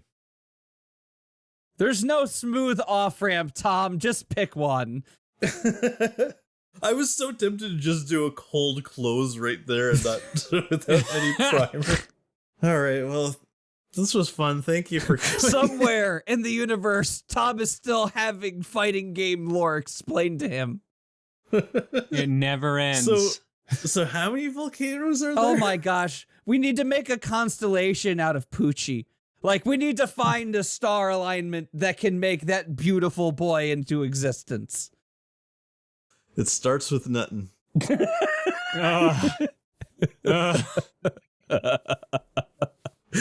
it for today. Thank you to everyone for listening.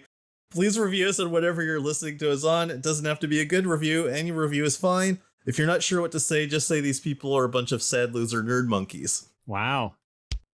Until next time. Thanks for coming, John. Appreciate it. I feel really welcome here. Damn.